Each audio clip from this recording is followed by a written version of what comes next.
नमस्कार, big election debate में आपका स्वागत है। मैं हूं आपके साथ आस्था कौशिक। राजस्थान में किसकी सरकार बनेगी ये तो 3 दिसंबर को मतगणना के बाद ही साफ होगा, लेकिन एग्जिट पोल के आंकड़ों से कुछ संकेत जरूर मिल सकता है। अधिकतर एग्जिट पोल्स में बीजेपी को बढ़त मिलती दिख रही है, तो वहीं कुछ पोल्स में कांग्रेस की सत्ता बरकरार रहने के भी संकेत मिले हैं। कुल मिलाकर अधिकतर एग्जिट पोल्स का अनुमान यह है कि राजस्थान में सरकार बदलने का रिवाज कायम रहेगा और इस बार बीजेपी की सरकार यहां पर बनने जा रही है। एग्जिट पोल्स के बाद सियासी बयानबाजियां भी तेज हो गई हैं। बीजेपी ने दावा किया है कि भारी बहुमत से वो सरकार बनाएगी, तो वहीं कांग्रेस ने कहा है कि पिछली बार से भी ज्यादा सीट कांग्रेस जीतेगी और सरकार रिपीट होगी। आज की विशेष चर्चा में हम जानेंगे ये एग्जिट पोल्स कितने एग्जैक्ट पोल साबित होंगे और बात करेंगे संभागवार आंकड़ों की भी, मुद्दों की और कैसे राजस्थान में एग्जिट पोल्स में सीन रहा है। क्या कहते हैं एग्जिट पोल्स, एग्जिट पोल कितने एग्जैक्ट पोल।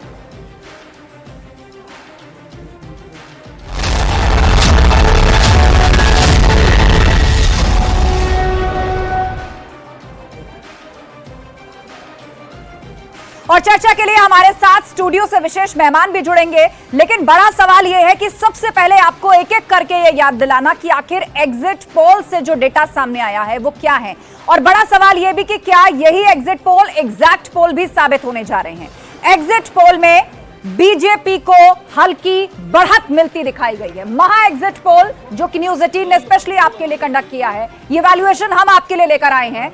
बीजेपी को 100 से 122 सीटें मिलने का अनुमान, कांग्रेस को 62 से 85 सीटें मिलने का अनुमान और 14 से 15 सीटें अन्य के खाते में जाने का अनुमान। जन की बात, ये जन की बात का एग्जिट पोल है जो डेटा के माध्यम से हम आपके सामने रख रहे हैं।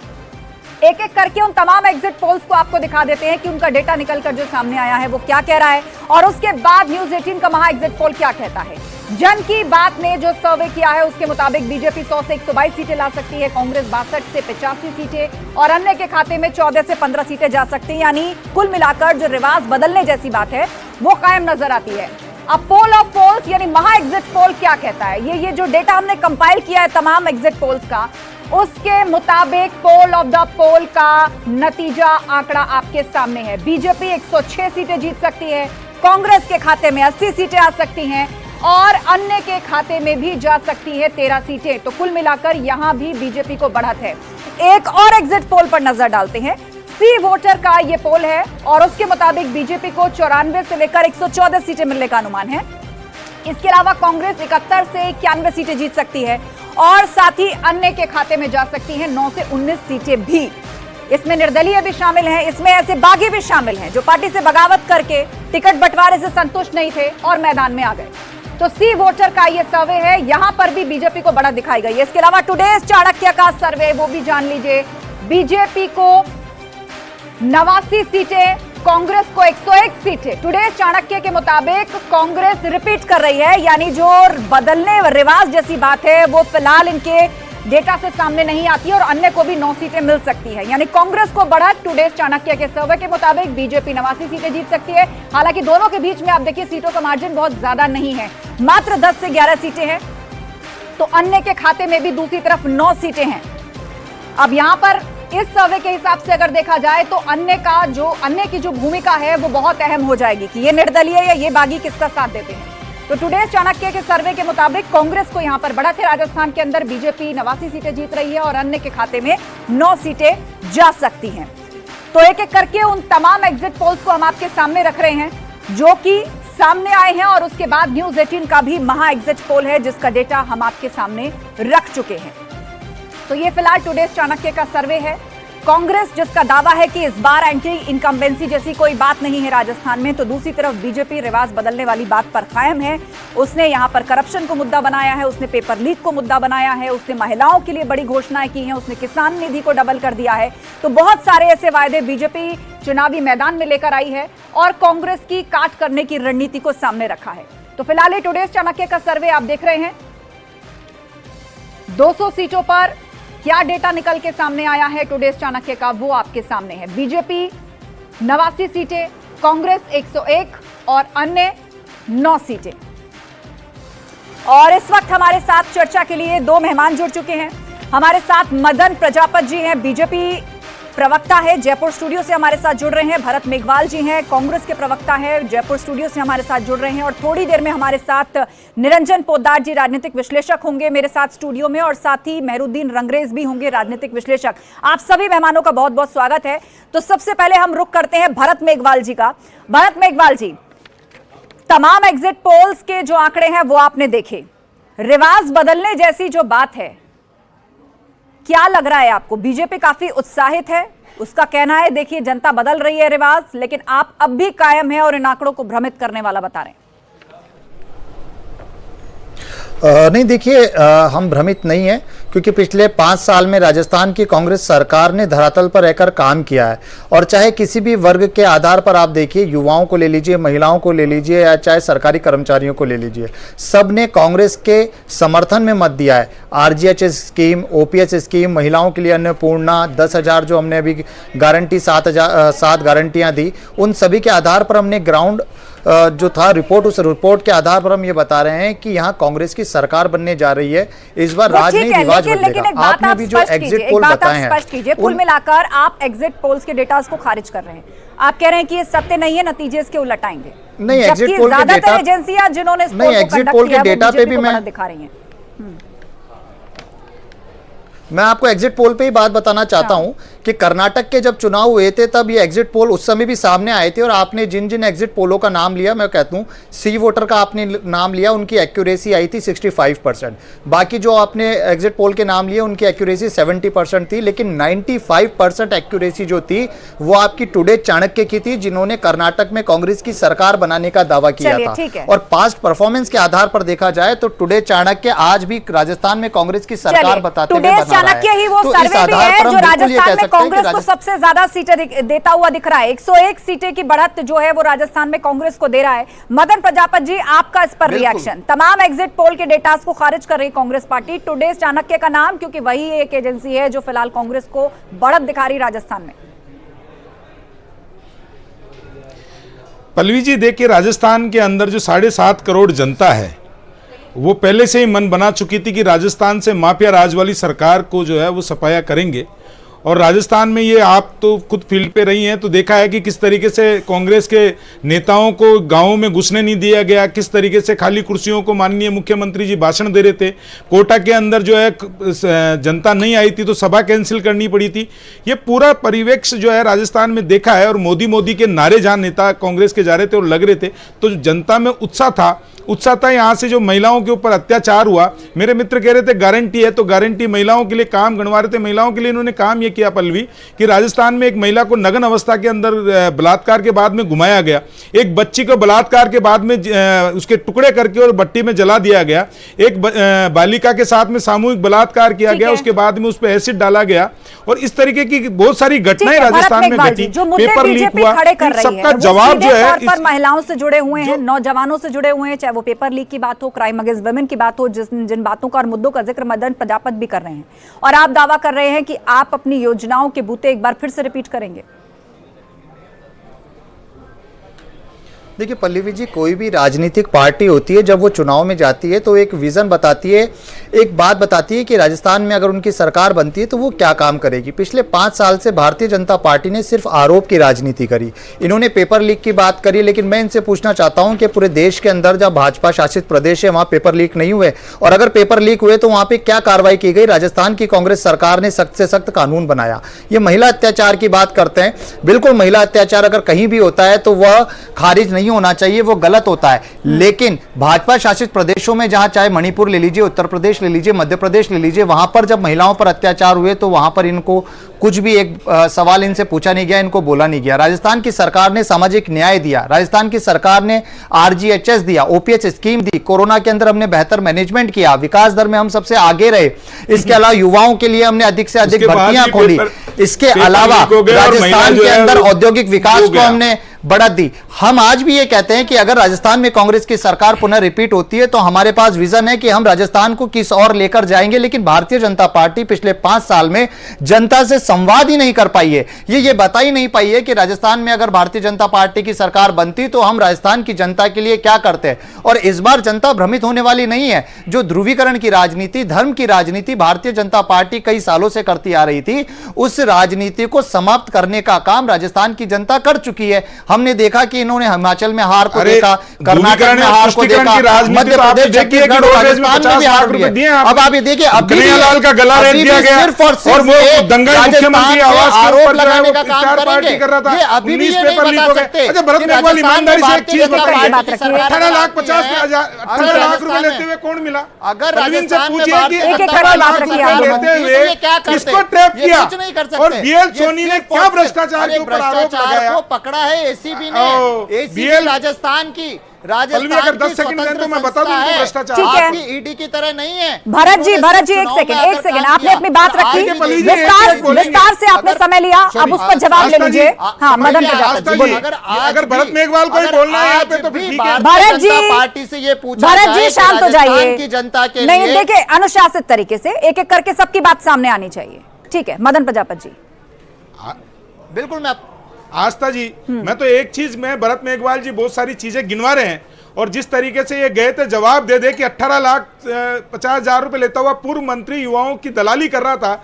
आरपीएससी जैसे सदस्य कौन बना? वो कह रहा है कि मैं 2 करोड़ रुपए देके बनाऊं, और 2 करोड़ कौन बनाया? मुख्यमंत्री जी के हस्ताक्षरों से बना है। ये राजस्थान की बात करी थी, सारी चीजें 25 तारीख को राजस्थान की जनता ने मतपेटी के अंदर भारतीय जनता पार्टी के ऊपर विश्वास करके और दे दिया गया है, और हम सरकार बनाने पूर्व बहुमत की। मैं राजनीतिक विश्लेषक और राजनीतिक पंडितों ने जो दिया है, मैं उससे भी आगे जाके भारतीय जनता पार्टी की सरकार बनेगी प्रचंड बहुमत ठीक है, के साथ चलिए बनेगी। ये तो आपके चुनावी दावे रहे जो आप सब लोग, आप दोनों ही चुनावी भाषणों में कहते रहे होंगे, लेकिन मेरे एक सवाल का जवाब दीजिए। आप दोनों का दावा है कि आप सरकार बनाएंगे, भारी बहुमत से बनाएंगे, लेकिन मदन जी और भरत जी, इस बात का जवाब आप दोनों को देना होगा। अगर एग्जिट पोल के आंकड़ों पर हम जाएं, कहीं कांग्रेस आगे है, ज्यादातर में बीजेपी आ गया, लेकिन मार्जिन बहुत कम है। और जितना दोनों पार्टियों के बीच के आंकड़ों में मार्जिन दिख रहा है, उतने ही अन्य यानी निर्दलीय या बागी उम्मीदवार जो इंडिपेंडेंट खड़े हैं या कुछ और ऐसी पार्टियों से खड़े हैं, उनके खाते में जाती हुई दिखाई दे रही हैं सीटें। तो ये तो गेम चेंजर साबित हो सकते हैं। जो इनको अपने पाले में करेगा सरकार उसकी बन जाएगी। देखिए, आज तक एग्जिट पोल जो होते हैं वो एक अनुमान होते हैं, और अनुमान जो है वो 100% सही हो ये कहीं वो नहीं है। लेकिन मैं सिर्फ इतना कह रहा हूं, जो जनता के बीच में रहा हूं, मैं पूर्वी राजस्थान में रहा हूं, मैं आपके आड़ोती में रहा हूं, तो जो जनता का रुख देखा है और पिछले 2 साल से जो जनता का रुख देख रहे हैं, आपने खुद ने रिपोर्टिंग की है कि इनके नेताओं को तो गांव में घुसने नहीं दे गया, मोदी के नारे लगे, और ये सारी जो इनके भ्रष्टाचार की, तुष्टीकरण की और माफिया राज की जो सरकार इन्होंने बनाई थी, जिस तरीके से विधायकों को मिनी मुख्यमंत्री बना के जनता के ऊपर थोप दिया गया, और जनता जिस तरीके से त्रास थी राजस्थान में, उन सबका जवाब 25 तारीख को मतपेटी में भारतीय ठीक है, भरत मेघवाल जी आपका जवाब, और उसके बाद हमारे साथ 2 राजनीतिक विश्लेषक भी जुड़ रहे हैं, उनका कमेंट हम लेंगे। ठीक है, सरकार बन रही है। ठीक है, भरत मेघवाल जी।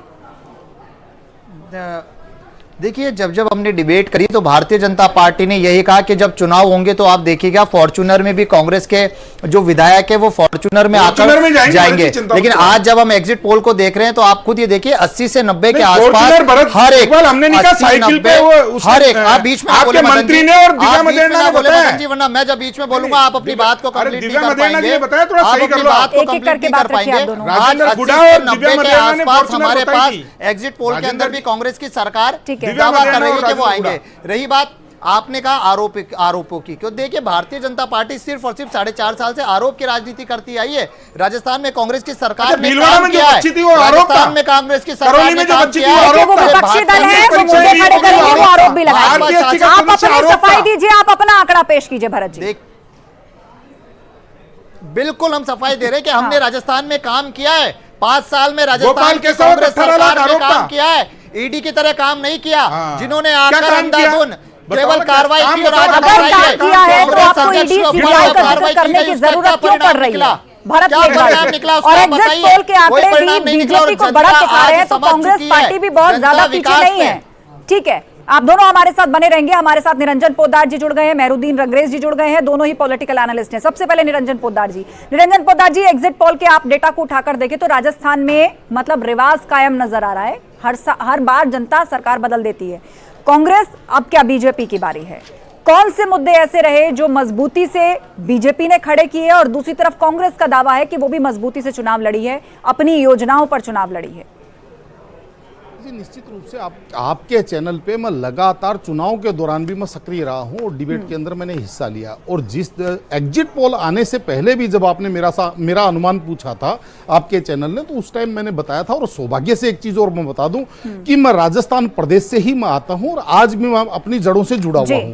और आज भी ये मान के चलिए, इन चुनावों के अंदर भी मैंने वहां पे गांव ढाणी जिसको कहते हैं ना, जो ढाणी हमारे यहाँ राजस्थान के अंदर कहते हैं, जहां 2 घर 5 घरों का जो एक वो बना के रखते हैं, उसको ढाणी बोलते हैं हम लोग। तो आज मैं आपको बताऊं, राजस्थान के अंदर वास्तविकता ये है कि जो अशोक गहलोत जी की सरकार थी उसको कहते हैं 1 साल की सरकार, क्योंकि 2018 में चुनने के बाद में 4 साल तो ये सरकार केवल होटलों में और रिजॉर्ट में बनाने में और गिराने की कसरत में लगी रही।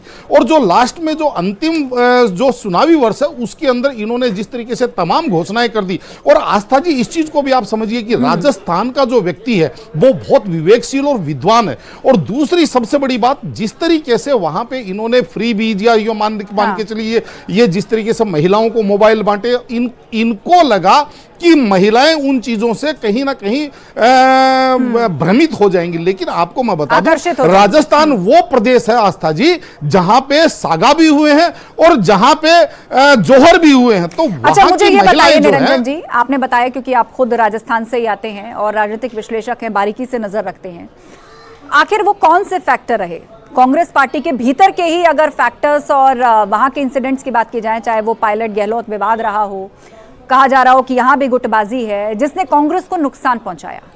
नहीं, सर्वप्रथम तो आपको पहले यह देखना पड़ेगा कि राजस्थान जिस तरीके से संघ की पहली प्रयोगशाला है, क्योंकि आपने देखा होगा स्वर्गीय भैरव सिंह शेखावत जी ने राजस्थान के अंदर बीजेपी की जड़ें गांव-गांव तक पहुंचा दी। और इसके पीछे मैं तर्क ये देता हूं आस्था जी कि जब भी 5 साल बाद में रिवाज जब सरकार जब बदलती है तो आप देखेंगे कांग्रेस जब सत्ता में आती है तो जस्ट मार्जिन के आसपास आती है, या तो 1 सीट कम या 1 सीट ज्यादा। और जब बीजेपी जब सत्ता में आती है तो बहुत बड़े मैंडेट के साथ आती है, यानी कि नंबर्स ऑफ वोट बीजेपी का राजस्थान में कांग्रेस से ज्यादा है। ये अलग बात है, 5 साल की एंटी इनकम्बेंसी के बाद में कहीं ना कहीं वो फिसल जाते हैं। तो पहली बात तो ये। और दूसरी बात आपको मैं बताऊं, सीधी बात, जब अब युवाओं का भारत है और जो पेपर लीक की जो लगातार अभी जो चर्चाएं कर रहे थे, जो राजनीतिक प्रवक्ता हैं यहां पे वो चर्चाएं कर रहे थे। देखिए आस्था जी, घटनाएं हर प्रदेश में होती हैं, चाहे वो महिला उत्पीड़न की घटना हो, चाहे वो पेपर लीक की घटना हो, या तमाम कोई भी किसी पर। बिल्कुल, लेकिन ये पेपर लीक एक ऐसा मुद्दा रहा ना जिसकी व्यापक तौर पे चर्चा भी हुई और उसको बड़ा मुद्दा बीजेपी ने बनाया। जी बोलिए, 10 सेकंड बोलिए। लेकिन जो सरकार प्रायोजित जो घटनाएं होती है ना,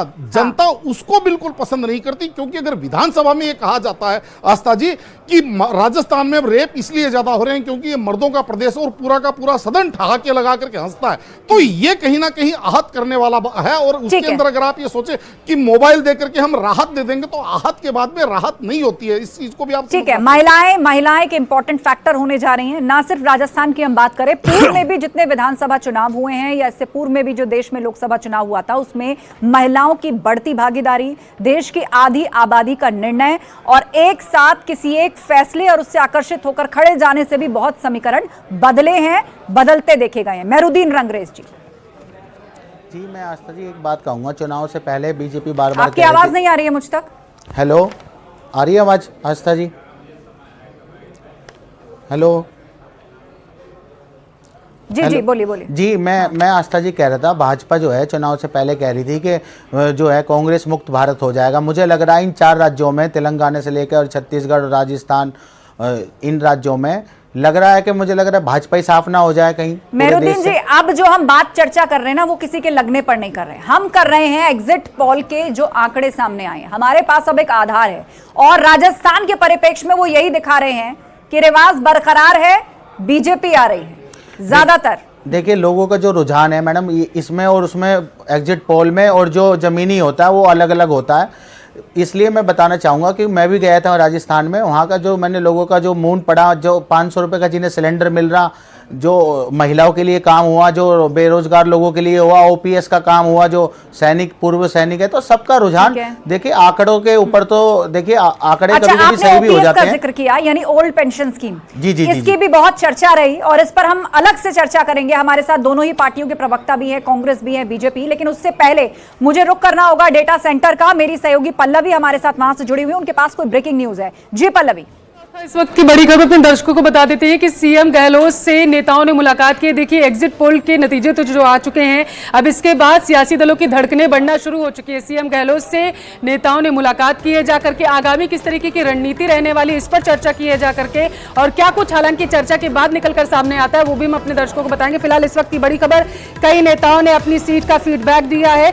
डॉक्टर सीपी जोशी की गहलोत से मुलाकात हुई है। आज सुबह से सीएम हाउस पर मुलाकातों का दौर जो है लगातार जारी है। सीएम से लगातार सीपी जोशी के साथ जो है मुलाकात हुई और इसके बाद कई नेताओं ने सीएम से मुलाकात की, अपनी सीट का फीडबैक दिया है, किस तरीके की वहां पर मुद्दे रहे थे वो बताए हैं।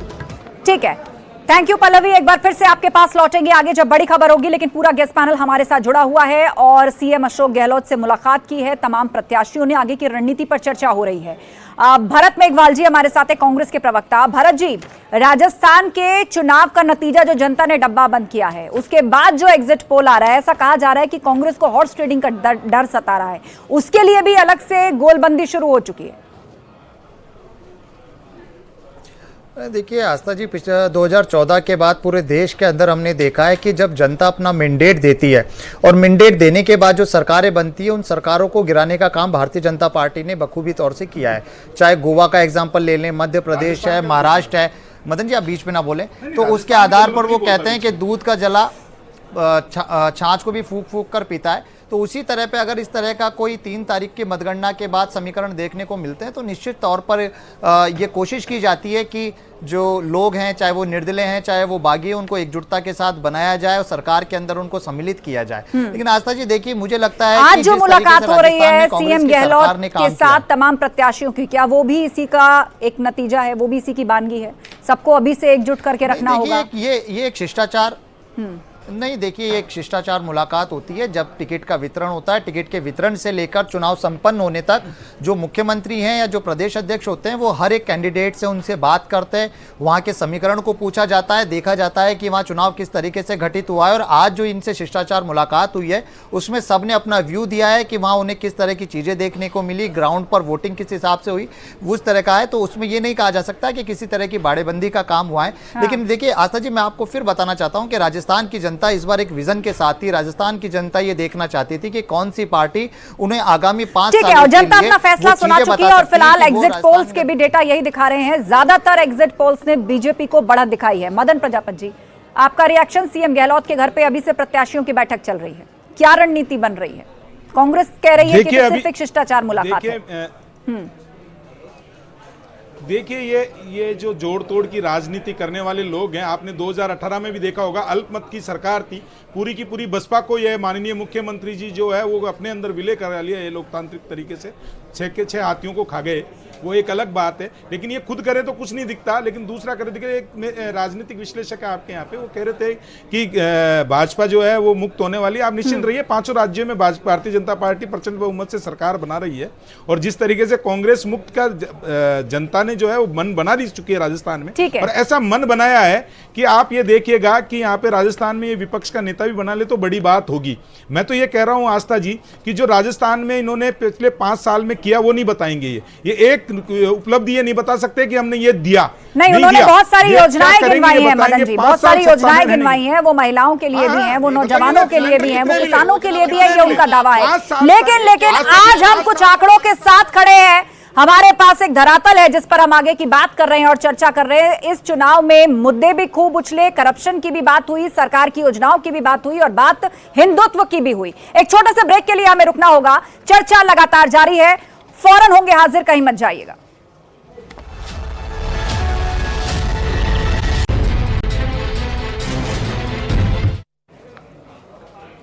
स्वागत है आप सभी का ब्रेक के बाद। तो राजस्थान में किसकी सरकार बनेगी उस पर से पर्दा तो 3 दिसंबर को उठेगा, लेकिन एग्जिट पोल्स ने जो इशारा किया है, आज सबसे बड़ा चर्चा का विषय यही बना हुआ है कि क्या राजस्थान का रिवाज बरकरार है, क्या यहां पर बीजेपी आने जा रही है या फिर कांग्रेस इस रिवाज को बदल रही है। क्योंकि रिवाज बदलना है यही कहकर उसने ये चुनाव लड़ा था, अपनी तमाम योजनाओं को आगे रखा था और 5 साल में जो कामकाज किए हैं उसके भी बूते कांग्रेस का यह दावा है कि वो ही सरकार रिपीट कर रही है। हमारे साथ इस वक्त जयपुर से लाइव हमारे रिपोर्टर भी जुड़ रहे हैं, सौरभ, उन्हीं का रुख कर लेते हैं। सौरभ, चर्चा तो हम कर रहे हैं, एग्जिट पोल के जो आंकड़े इशारा कर रहे हैं वो बीजेपी की तरफ जाता दिखाई दे रहा है, लेकिन फिर भी 2 एग्जिट पोल ऐसे हैं जिन्होंने कांग्रेस को बढ़त दी है और कांग्रेस पार्टी का भी यही दावा है। लेकिन अशोक गहलोत की इस वक्त एक इंपॉर्टेंट मीटिंग चल रही तमाम प्रत्याशियों के साथ और यही इस वक्त सबसे बड़ा सवाल और चर्चा का विषय भी बना हुआ है। जी बिल्कुल, देखिए जिस प्रकार से एग्जिट पोल आए हैं और अलग अलग एग्जिट पोल के अलग अलग अनुमान जो है वो सामने आए और ये बताता है कि एग्जिट पोल करने वालों में भी कह सकते हैं कि एक तरह का कंफ्यूजन जो है वो देखने को मिला है। और जिस प्रकार से मतदाता इस बार साइलेंट रहा है, क्योंकि आमतौर पर चुनाव में से पहले ये देखने को मिल जाता था कि लोगों का रुझान किस प्रकार का है, वो जो है वो साफ प्रदर्शित हो जाता था जिस दिन वोटिंग होती थी। लेकिन इस बार का जो चुनाव हुआ है बहुत ही अलग तरह का चुनाव राजस्थान में देखने को मिल रहा है कि मतदाता जो है वो लगातार खामोश रहा है और वही बात जो है वो एग्जिट पोल में भी सामने आई है। चूंकि अलग अलग अब इन आंकड़ों के बाद सौरभ अपनी अपनी आगे की रणनीति को लेकर धार देने की कवायद शुरू हो गई है और फिलहाल जो गहलोत की बैठक चल रही है सीएम गहलोत के प्रत्याशियों के साथ, इसको उसी से जोड़कर देखना चाहिए, क्योंकि अब जाहिर सी बात है आंकड़ों को देखा जाए तो हॉर्स ट्रेडिंग का डर भी जाहिर सा एक डर है।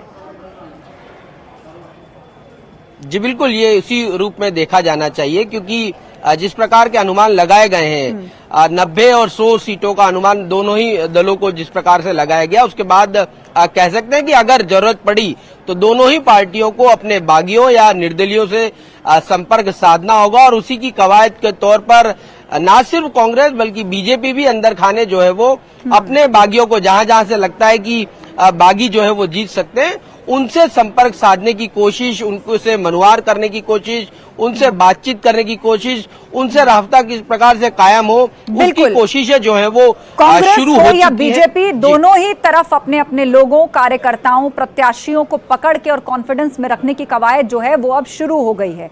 हालांकि कांग्रेस जो है वो लगातार एक बात पर कायम है, उसका कहना है कि इस बार रिवाज बदल रहा है, वो सरकार बनाने जा रही है। तो दूसरी तरफ सौरभ, बीजेपी ने कई मुद्दे खड़े किए, करप्शन का मुद्दा खड़ा किया, आप देखिए एंड मोमेंट पर आकर महिला कार्ड बड़ा बीजेपी की तरफ से चला गया, किसानों के लिए बड़ी घोषणा की गई। तो एक तरफ 5 साल गहलोत सरकार का काम और दूसरी तरफ बीजेपी के ये बड़े वादे और हिंदुत्व का जिक्र। जी बिल्कुल, देखिए जिस प्रकार से कर्नाटक चुनाव हुए हैं और कर्नाटक चुनाव में जिस प्रकार के परिणाम आए हैं उसके बाद बीजेपी ने अपनी रणनीति जो है वो बदली थी। अमूमन बीजेपी जो है वो राष्ट्रीय मुद्दों पर चुनाव लड़ती रही है, केंद्रीय नेतृत्व के भरोसे चुनाव लड़ती रही है, लेकिन कर्नाटक चुनाव में जो परिणाम आया उसके बाद बीजेपी ने राजस्थान के लिए पूरी तरह से स्ट्रेटेजी बदली और उसके बाद ये तमाम मुद्दे, चाहे बात भ्रष्टाचार की हो, महिला अत्याचार की हो, अपराध कानून व्यवस्था का जिस प्रकार के मामले हुए, उन मामलों को लेकर बीजेपी जो है वो एग्रेसिव रही है। लेकिन क्या इन मुद्दों के कारण जनता जो है वो बीजेपी के पक्ष में गई है या फिर गहलोत सरकार की जो जन कल्याणकारी योजनाएं, चाहे बात स्वास्थ्य की योजनाओं की बात हो, फ्री मोबाइल की बात हो, बिजली की बात हो, फूड पैकेट की बात हो, ये जो इशू है और यही कारण रहा है कि इस बार मतदाता जो है वो साइलेंट जो है वो दिखा है और उसका असर जो है वो वोटिंग परसेंटेज से लेकर रिफ्लेक्ट हो रहा है एग्जिट पोल के आंकड़ों में भी। और फिलहाल पल्लवी का हमें रुख करना होगा, सीधे लिए चलते हैं पल्लवी के पास, उनके पास बड़ी खबर है। जी Pallavi.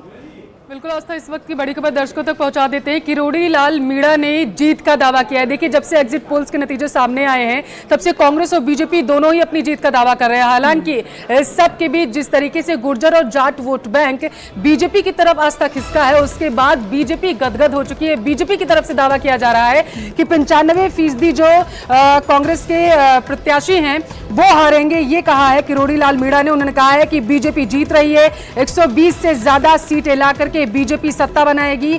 CM Gehlot over confidence से में राज्यपाल से मिल आए हैं। उन्होंने कहा है कि लेकिन इसका कोई फर्क नहीं पड़ने वाला है। बाड़ेबंदी की भी तैयारी उन्होंने कर ली होगी। 3 दिसंबर को परिणाम आने पर रिजॉर्ट उन्होंने कहा है कि खाली करना पड़ेगा। पिछली तस्वीरें आपको याद होंगी जिस तरीके से रिजॉर्ट में विधायकों को रखवा दिया गया था, और इसी पर कटाक्ष करते हुए कहीं ना कहीं उन्होंने ये चीजें कही हैं। बिल्कुल बात कही है, एक तरह से सियासी चुटकी भी ली है। भरत मेघवाल जी का रुख करते हैं, कांग्रेस के प्रवक्ता हमारे बीच में है। भरत मेघवाल जी, क्या लग रहा है कांग्रेस के अंदर जो अशोक गहलोत और सचिन पायलट का टकराव रहा, कहा यह भी गया कि बीजेपी से ज्यादा विपक्ष की भूमिका तो सचिन पायलट ने निभा दी, क्या इसको आप इसी से जोड़कर देख रहे हैं कि गुर्जर वोट बैंक और जाट वोट बैंक बीजेपी की तरफ शिफ्ट हुआ है? क्योंकि जनता कोई कंफ्यूजन ऐसा नहीं है, देखिए पसंद नहीं करती। आपने अगर देखा हाँ। नहीं, किसी तरह का कोई कंफ्यूजन नहीं था। देखिए सचिन पायलट जी ने भी जो मुद्दे उठाए वो मुद्दे जनता से जुड़े हुए मुद्दे थे।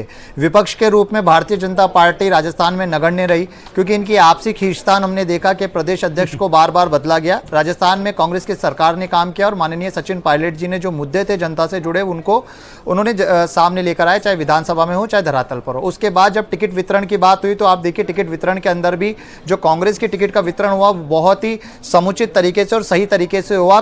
बीजेपी की जब पहली लिस्ट आई थी 41 लोगों की, तब हमने देखा कि किस तरीके से यहाँ पे उपद्रव बीजेपी के पार्टी कार्यालय में देखने को मिला, जो अपने आप को अनुशासन पार्टी कहती थी। और भारतीय जनता पार्टी द्वारा सिर्फ ये एक प्रोपेगेंडा फैलाया गया कि पायलट साहब और गहलोत साहब के बीच में किसी तरह का मतभेद है। गहलोत साहब ने किसके लिए बोला था घिसड़ाई रगड़ाई जब करना, आप गद्दार? गलत प्रोपेगेंडा ट्रैक पर किसने जा रहे बनाया? हैं ना मदन जी, नहीं, बताओ। आपको सच्चाई समझ में नहीं आ रही है। आप अच्छा, वो झूठ बोला था क्या? पायलट जी और अशोक गहलोत जी के नहीं, बीच की बात अच्छा, वो घिसड़ाई रगड़ाई उनको सम्मान था? भारतीय जनता पार्टी देखिए के ये आज तक सियासी पूछिए ना, टकराव नहीं देखिए, किसी से छिपा आज हुआ कितने नहीं। लोग हैं, आज कितने लोग हैं ये भरत जी कह रहे हैं कि हमने फैलाया है, तो उसको आप पूरी तरह से खारिज कर देंगे। 25 अच्छा, वो अजमेर तो जनता ने नहीं पचा पाएगी। किसकी भरत बात जी, की? ठीक है, उसके आगे की बात आप करना चाहते हैं, लेकिन आप उसको पूरी तरह खारिज कर देंगे तो खुद जनता ही नहीं पचा पाएगी।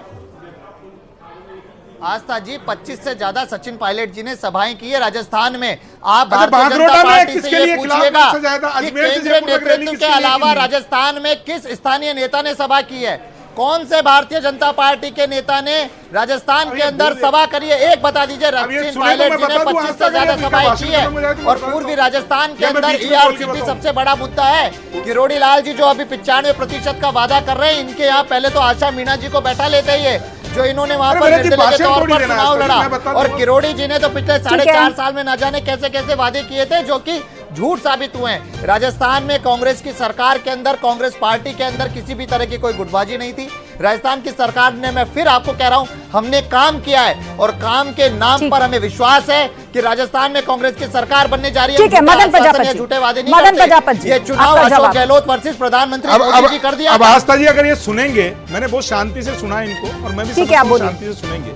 यह भी कह रहे थे कि ये कह रहे थे कि भारतीय जनता पार्टी ने उमर फैलाया, भारतीय जनता पार्टी अगर घिसड़ाई रगड़ाई करोना और गद्दार तो माननीय मुख्यमंत्री जी ने अपने को बोला। तो आगे आइए। दूसरा इन्होंने कहा 2020 से कि आगे हमने आइए। प्रदेश अध्यक्ष को हटा दिया। कार्यकाल पूरा होता है, भारतीय जनता पार्टी किसी परिवार आपके व्यक्ति विशेष की संगठन पार्टी महामंत्री नहीं का भी होती है। कार्यकाल पूरा आपने हुआ था। चलते हुए प्रदेश अध्यक्ष सचिन पायलट संगठन को महामंत्री ऐसे का भी कुर्सी से कार्यकाल उठा पूरा के हुआ नीचे था। फेंक दिया। आपके राष्ट्रीय तीसरी अध्यक्ष चीज, का अब भी सुन लीजिए, कार्यकाल पूरा सच्चाई हुआ इतनी था। कड़वी होती है। आपके राष्ट्रीय तीसरी अध्यक्ष चीज जी का भी इन्होंने कहा कार्यकाल पूरा कि ये हुआ कह था। रहे हैं कि सचिन JP पायलट नड्डा अजमेर जी से का भी लेकर कार्यकाल जयपुर पूरा हुआ तक था। क्या आपने माला हटाया पहना क्या? देते क्या अशोक गहलोत को? आपने JP अरे नड्डा जी सरकार का भी के हटाया खिलाफ क्या? उन्होंने आवाज उठाई और भ्रष्टाचारी सरकार के खिलाफ आवाज उठाई। बागरोटा में मन सचाया। हेमाराम चौधरी ने कहा कि सबसे भ्रष्ट सरकार करेंगे और क्या? सबसे भ्रष्ट अरे सरकार का भारतीय जनता मुख्यमंत्री। पार्टी में करके कोई बात स्थानीय कीजिए। नेता नहीं है क्या? भरत जी, जनता पार्टी में आपकी कोई बात को स्थानीय सुना नेता नहीं मदन है। जी ने, अब आप उनकी भी बात पूरी होने दीजिए। मदन जी 20 सेकंड। देखो सच इतना ही आस्था जी, सच इतना ही कड़वा होता है और ऐसे ही गर्म तवे पे पानी के छिड़काव पड़ते हैं, ऐसे ही कांग्रेस उछलती है सच सुन के। मैं आपको ये बता रहा हूं कि भरत सिंह कुंदनवाला ने सर के बाल किसके खिलाफ मुंडवाए और उन्होंने कहा कि राजस्थान का मुख्यमंत्री भ्रष्टाचारियों को संरक्षण देता है। राजस्थान की दिव्या मदेना ने कहा सदन के अंदर कि मैं राजस्थान में सुरक्षित नहीं हूं। राजेंद्र गुड़ा ने अगर सदन में यह कहा कि राजस्थान की महिलाओं की बात होनी चाहिए, बर्खास्त कर दिया।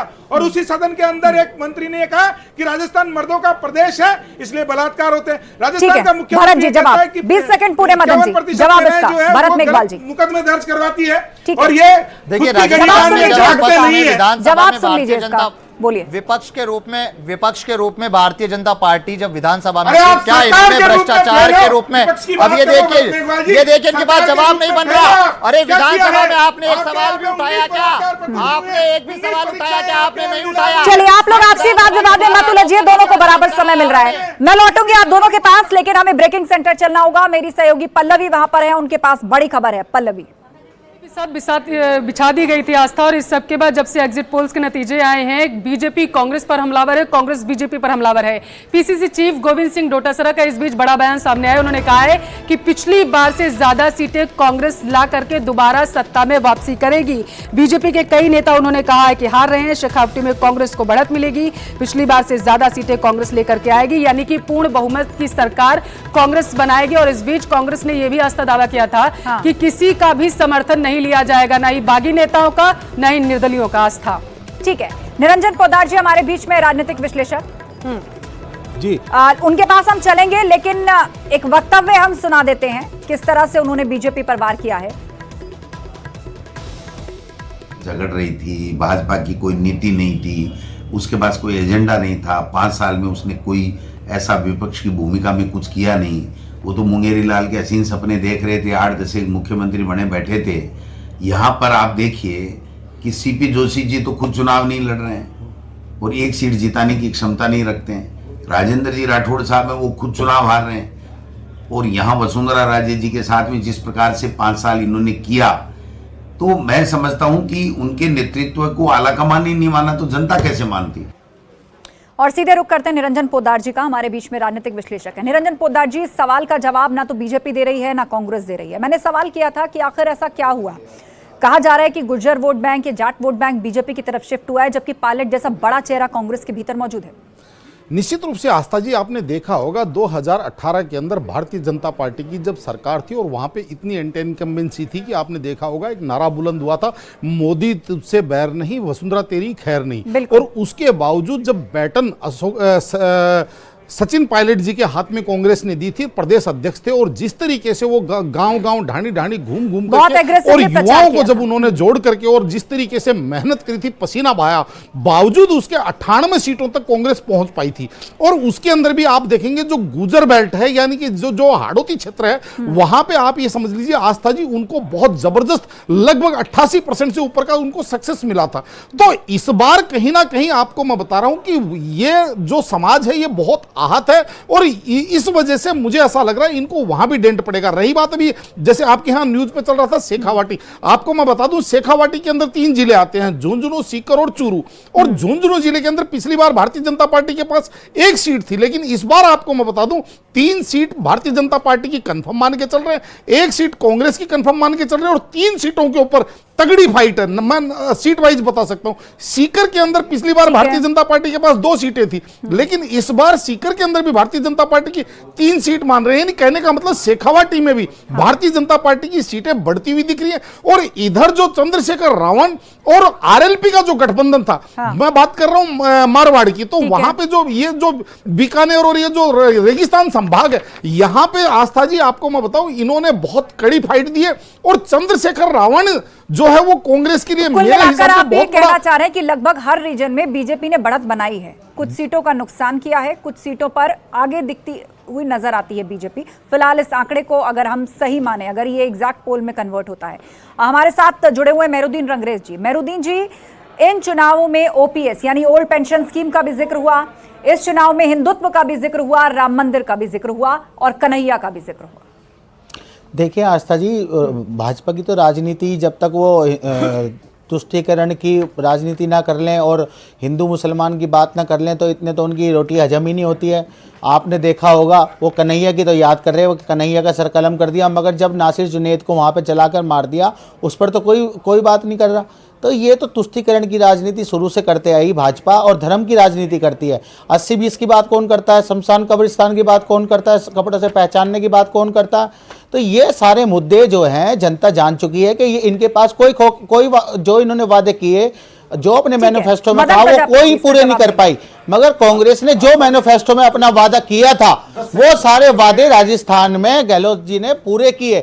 इसी ठीक वजह है, से वहां मेहरुद्दीन की जी। जनता उन्हें पसंद अश्विन करती जी, है एक चश्मा और चढ़ा के आए हैं। उन्हें चुनकर अश्विन जी, दोबारा एक से चश्मा मुख्यमंत्री चढ़ा के आए बनाएगी। ठीक है, मैं मदन बोलूं क्या? प्रजापति जी आपका जवाब, बीजेपी प्रवक्ता बोलिए।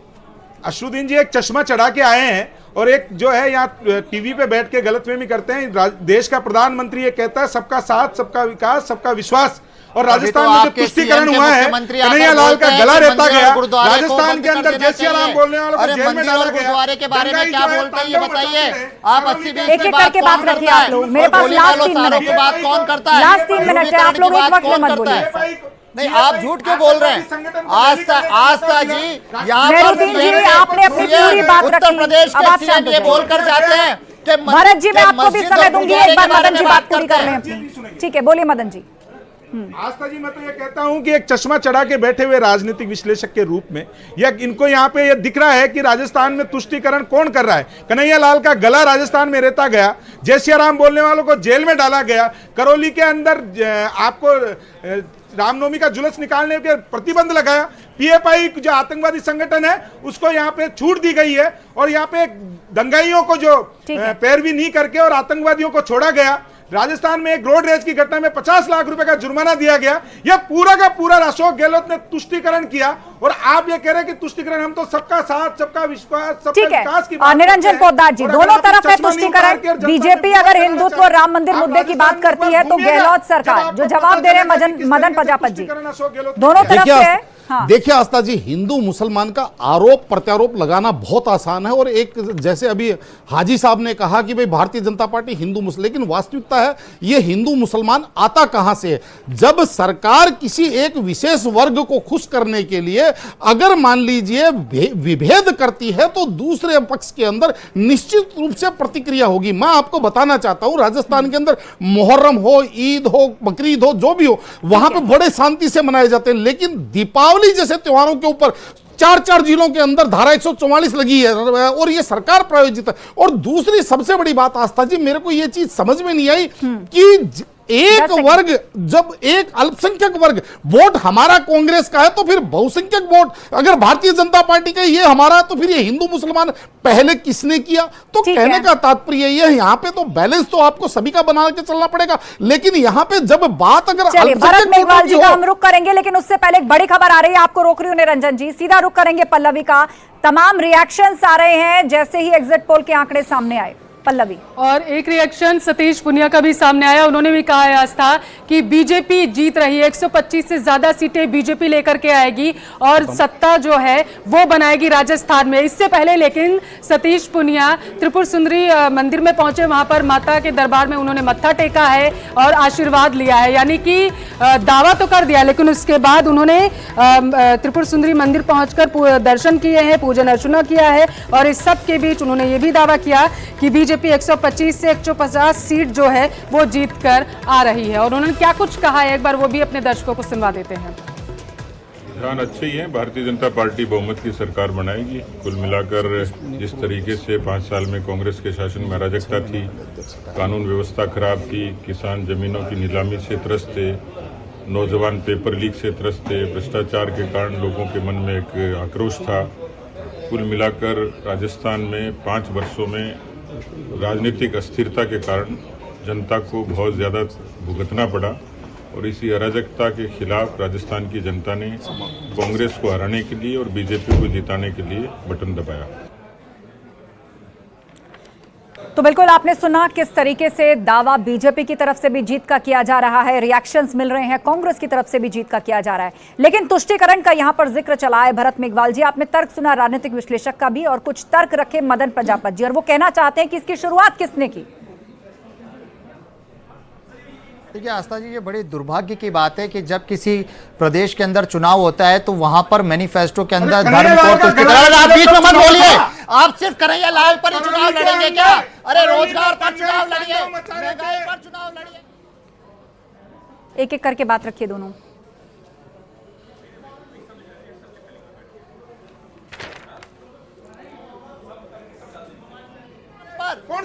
मैं बोल देता हूँ आस्था जी, भारतीय जनता पार्टी कर रही है, लेकिन राजस्थान की कांग्रेस सरकार विकास पर काम कर रही है, राजस्थान की कांग्रेस सरकार रोजगार पर काम कर रही है, महिलाओं के संरक्षण पर काम कर रही है, किसान की आय दुगनी करने पर काम कर रही है, युवाओं के भविष्य के लिए काम कर रही है। जब आप चुनाव लड़ते हैं सिर्फ धर्म के नाम पर, सिर्फ धर्म के नाम पर चुनाव, चलिए आपसे बात में आप इस देश के भविष्य को सुरक्षित चलिए अपने अपने तर्क रखिए, अपने अपने तर्क रखिए। को धर्म के नाम पर बांटने का काम सिर्फ और सिर्फ धर्म ये के नाम सारे पर मुद्दे वोट आपने बांटने चुनावी का मंचों काम से अपने कर रही है भाषण में जनता कहे, पार्टी। आपने बीजेपी पर आरोप लगाए, बीजेपी ने आप पर आरोप लगाए, जनता ने उस सबको सुना और तमाम प्रत्याशियों के फैसले को ईवीएम में बंद कर दिया। बहरहाल इस डिबेट को यही खत्म करना होगा, समय खत्म हो रहा है मेरे पास। आप सभी मेहमानों का शुक्रिया इस चर्चा में शामिल होने के लिए। तो राजस्थान में किसकी सरकार बनेगी ये तो 3 दिसंबर को मतगणना के बाद साफ हो जाएगा, लेकिन एग्जिट पोल के आंकड़ों से कुछ संकेत जरूर मिल सकता है। अधिकतर एग्जिट पोल्स में बीजेपी को बढ़त मिलती दिख रही है, तो दूसरी तरफ कांग्रेस इन आंकड़ों को खारिज कर रही है और कह रही है कि देखिएगा इस बार रिवाज बदलने वाला है। इंतजार करना होगा 3 दिसंबर का। इस खास चर्चा में बस इतना ही। खबरें लगातार जारी हैं। नमस्कार।